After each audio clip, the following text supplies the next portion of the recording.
Hello, friends. Starting out in the book of Exodus today, we have different key ideas and major themes in Exodus.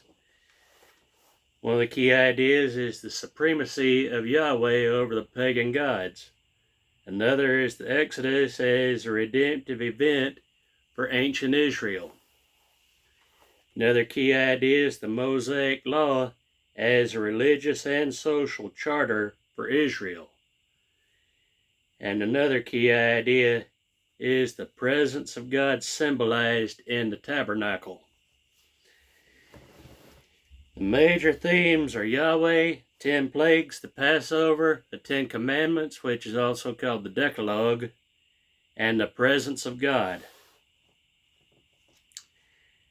The book of Exodus lays the foundation for the biblical theme of divine presence with God manifest in the call of Moses at the burning bush, the plagues of judgment against Pharaoh and the Egyptians, the awesome Mount Sinai theophany, Yahweh's appearance to Moses, and the instructions for the tabernacle designed to give God an address among his people Israel.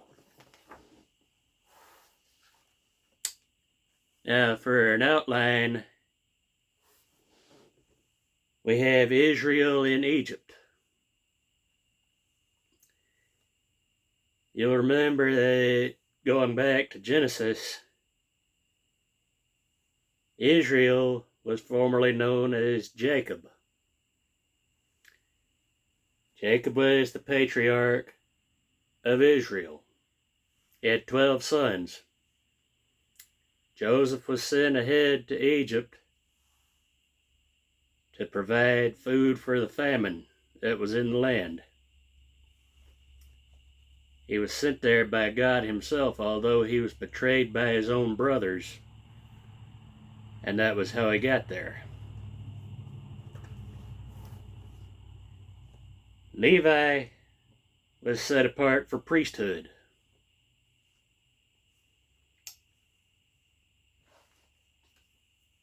Now, you'll also remember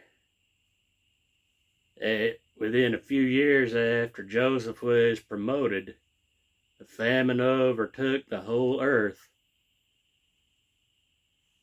So Jacob and his sons and their children had to go down there. First, all the older sons of Jacob went down to Egypt to get food. Then they went back to get their brother, Benjamin, who was the youngest. Then they went back to get Jacob, who by this time was known as Israel.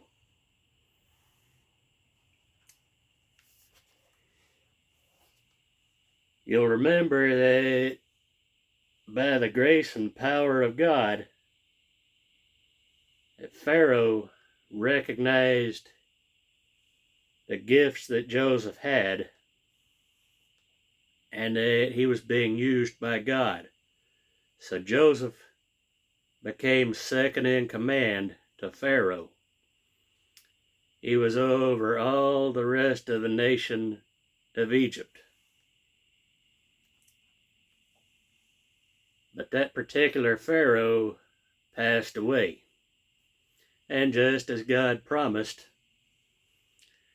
the nation of Israel was in bondage for 400 years.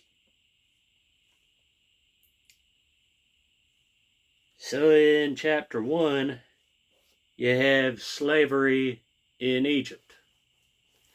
And you have the birth of Moses and the early life and the call of Moses in chapters 2 through 4.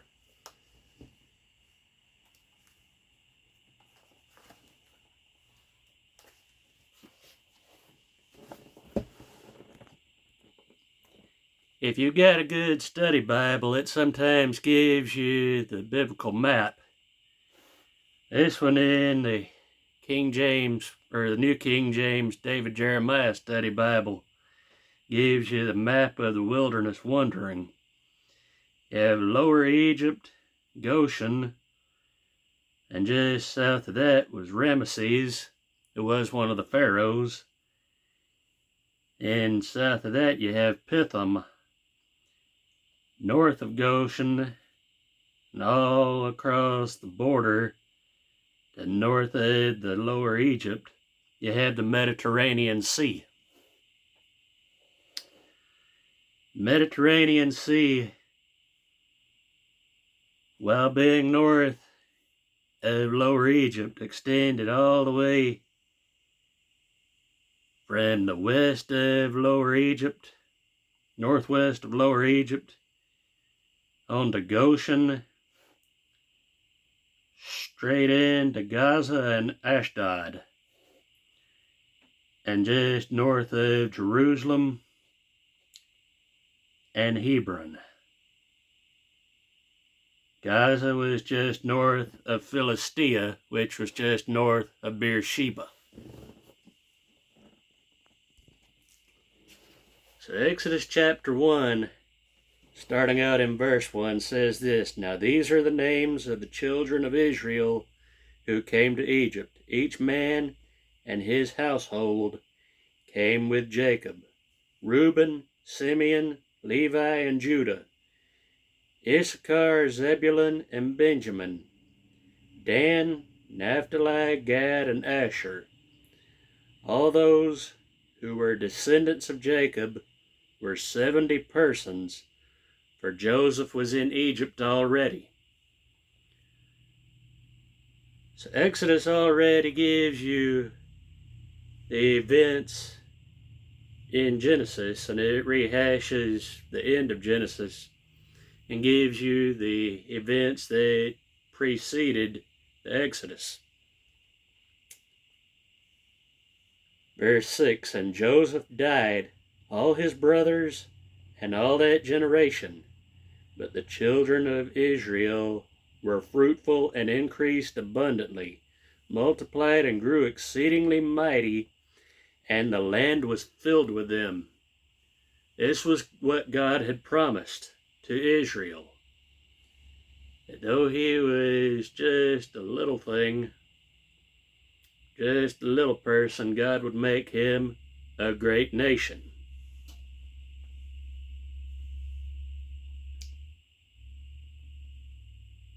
Verse 8, Now there arose a new king over Egypt, who did not know Joseph. And he said to his people, Look, the people of the children of Israel are more and mightier than we. Come, let us deal shrewdly with them, lest they multiply, and it happen in the event of war that they also join our enemies and fight against us, and so go up out of the land. For some further background, the book records events from the birth of Moses to the completion and dedication of the tabernacle at Sinai in the first month of the second year after the Exodus from Egypt. Thus, the actual history of the book covers a span of about 85 years.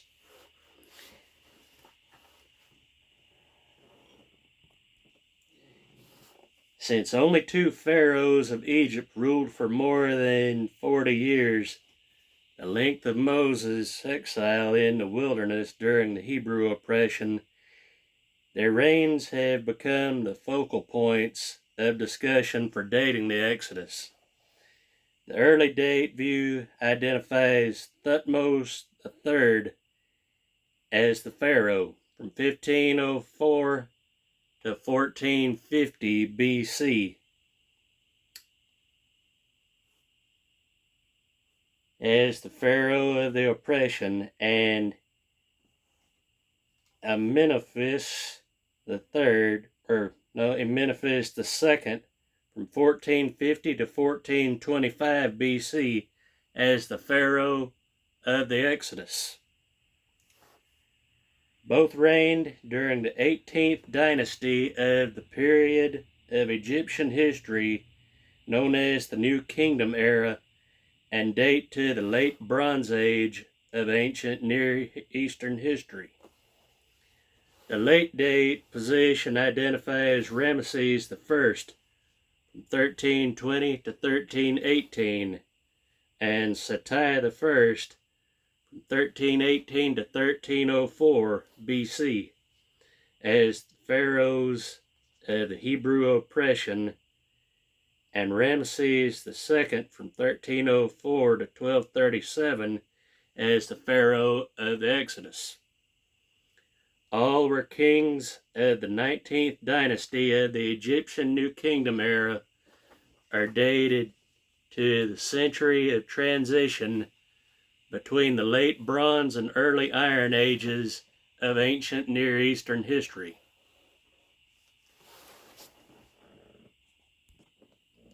So let's read Exodus chapter 1 and verses 1 to 12 again. Now these are the names of the children of Israel who came to Egypt. Each man and his household came with Jacob: Reuben, Simeon, Levi, and Judah; Issachar, Zebulun, and Benjamin; Dan, Naphtali, Gad, and Asher. All those who were descendants of Jacob were 70 persons, for Joseph was already in Egypt. This names all 12 sons of Jacob, but not all 12 sons of Jacob were part of the 12 tribes of Israel in the Old Testament. Later on, they were named as the 12 tribes of Israel in Revelation.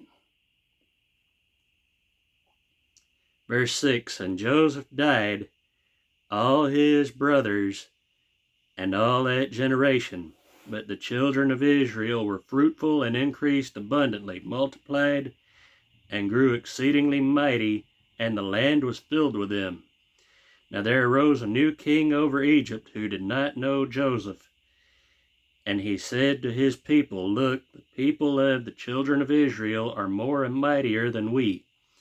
Come, let us deal shrewdly with them, lest they multiply, and it happen, in the event of war, that they also join our enemies and fight against us, and so go up out of the land. Therefore they set taskmasters over them, to afflict them with their burdens. And they built for Pharaoh supply cities, Pithom and Ramses.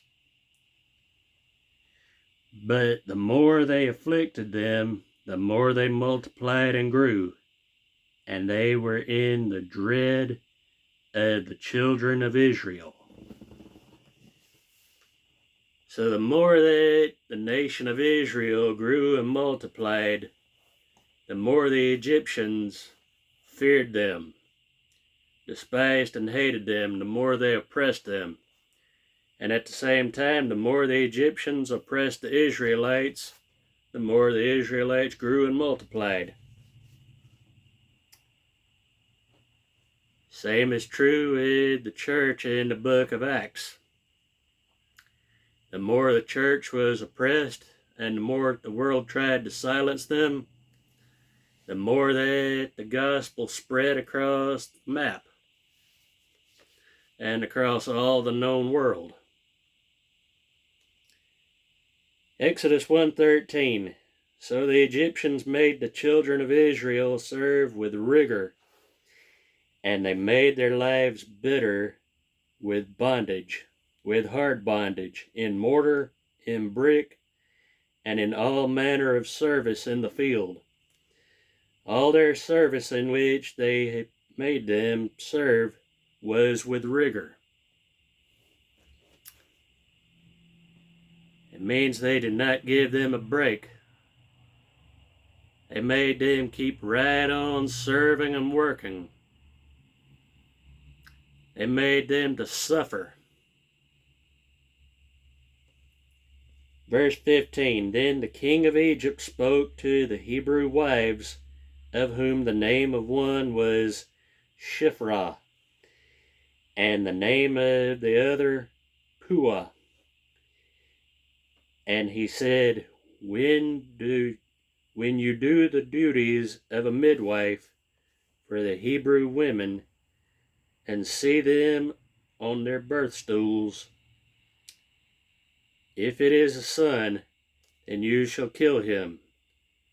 But if it is a daughter, then she shall live. There is a parallel here between the birth of Moses and the birth of Jesus, because this particular Pharaoh at the time of Moses' birth had issued a law that all the Hebrew boys that were born in the nation of Egypt were to be put to death. At the time of the birth of Jesus, Herod the Great had issued out a decree that all firstborn males of the house of Israel were to be put to death. This was a jealousy thing, a fear of losing power.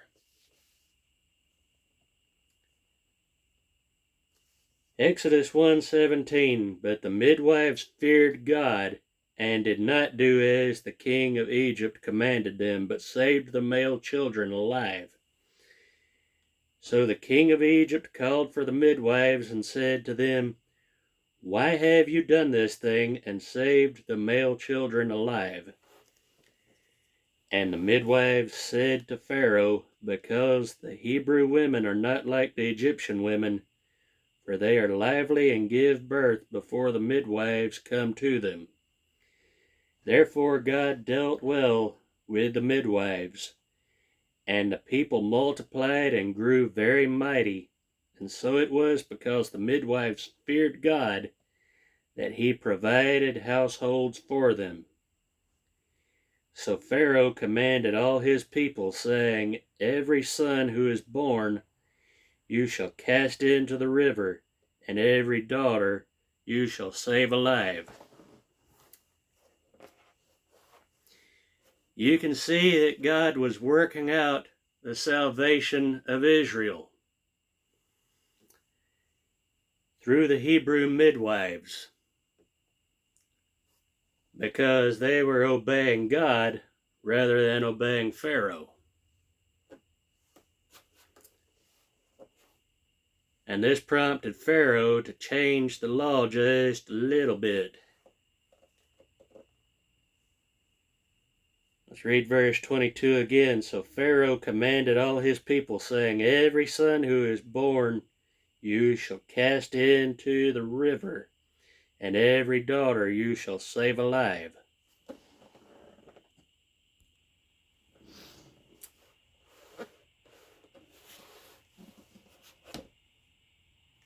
This was the new law that was passed by Pharaoh, because Pharaoh probably figured that if all the boys were cast into the Nile River, that the nation of Israel would not grow anymore. But as we get into chapter 2, we have the birth of Moses. And a man of the house of Levi went and took as wife a daughter of Levi. So the woman conceived and bore a son. This is why Aaron and Moses were the Levitical priests,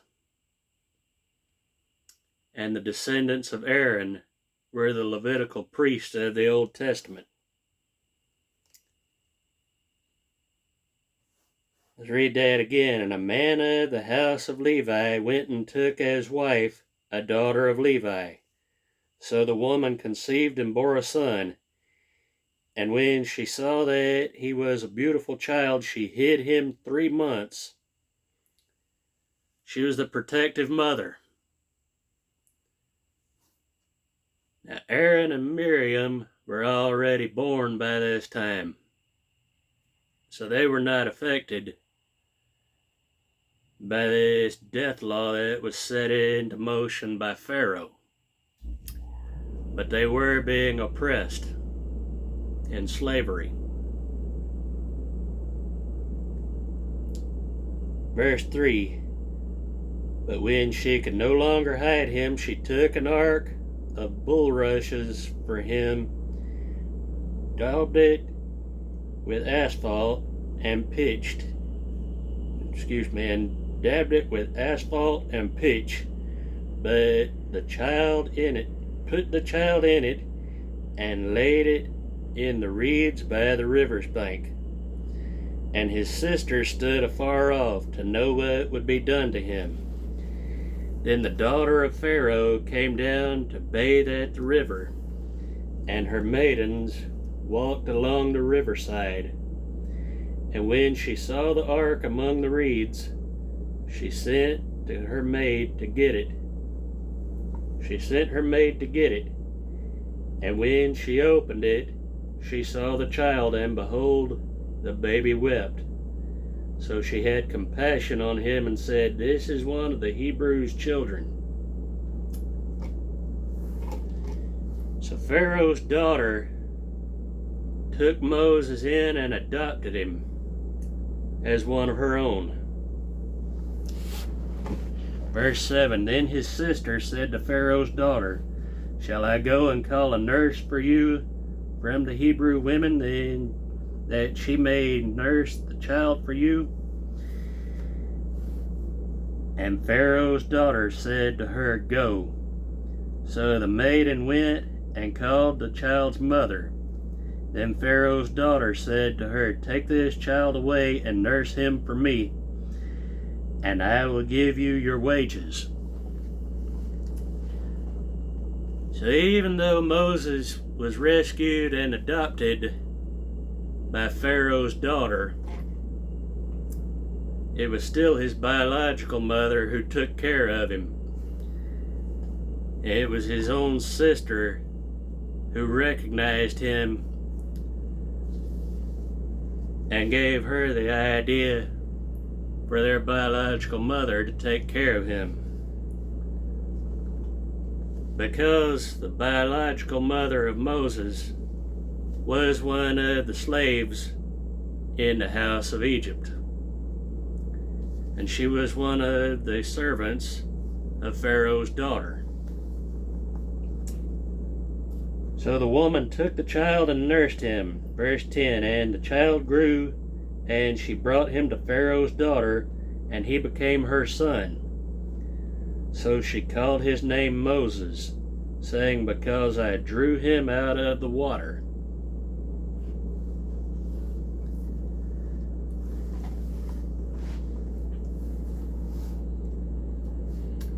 Each name in the Bible has a meaning.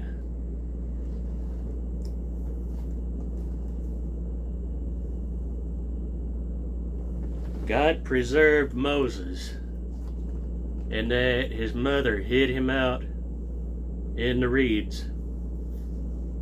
Pharaoh's daughter took him out of the reeds, rescued him, and then adopted him as her own. Miriam, the sister of Moses, gave her the idea to have their mother nurse him. So Moses was still able to grow up and live in Pharaoh's house. And then later on, he was used by God in a different way.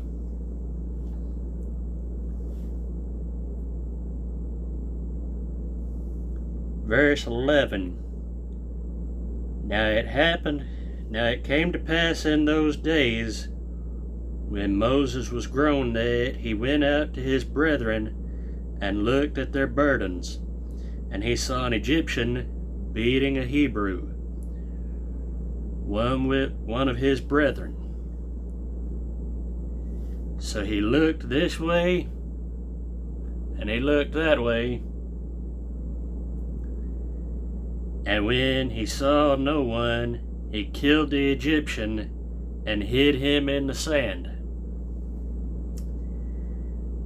And when he went out the second day, behold, 2 Hebrew men were fighting. And he said to the one who did the wrong, Why are you striking your companion? Then he said, Who made you a prince and a judge over us? Do you intend to kill me as you killed the Egyptian?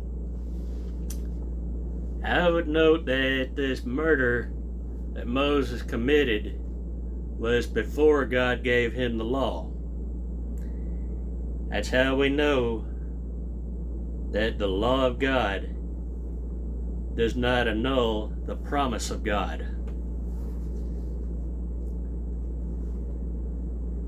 But still, one of the Israelites questioned him and reminded him that he had killed the Egyptian. So Moses feared and said, Surely this thing is known. When Pharaoh heard of this matter, he sought to kill Moses. But Moses fled from the face of Pharaoh and dwelt in the land of Midian, and he sat down by a well. Now the priest of Midian had 7 daughters, and they came and drew water, and they filled the troughs to water their father's flock. Then the shepherds came and drove them away, but Moses stood up and helped them and watered their flock. So Moses basically became a shepherd after all this.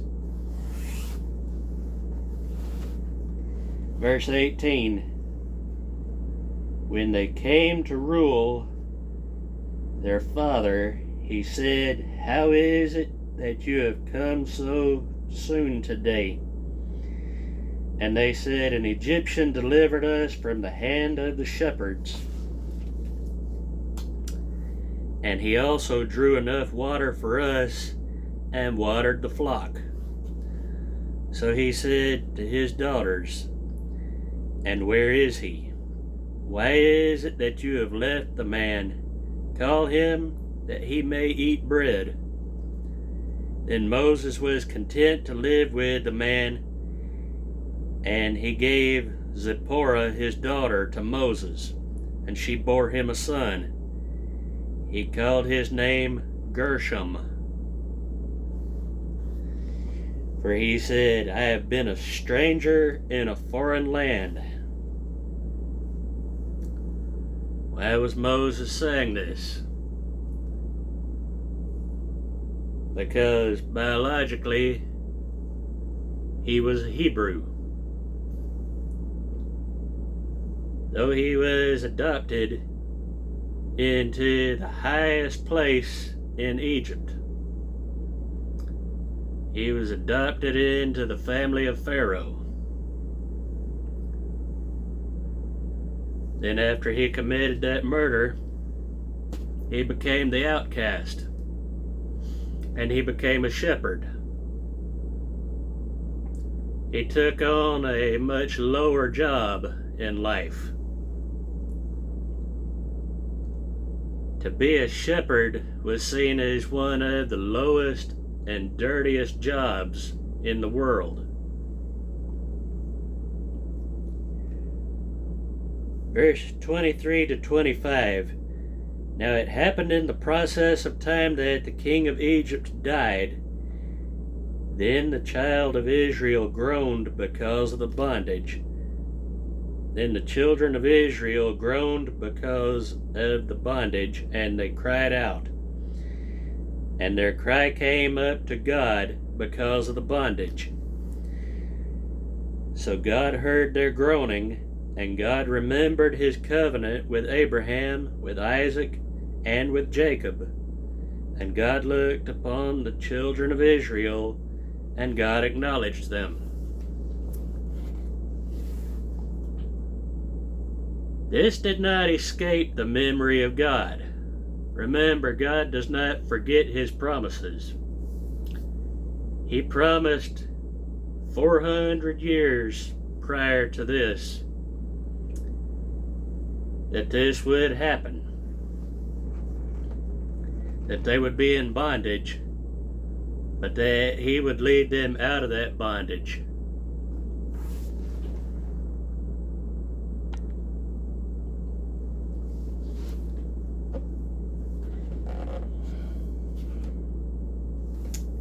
And with that in mind, you'll remember that it was 430 years in between the promise that God made to Abraham and the exodus of Israel from Egypt.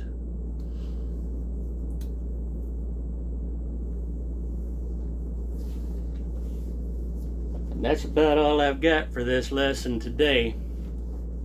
So until next time, may God bless you. Remember that biblical backgrounds matter. If you got anything out of this lesson, hit that thumbs up button and share it with your friends and family. And as always, leave your comments down in the comments section below. And remember that biblical backgrounds matter.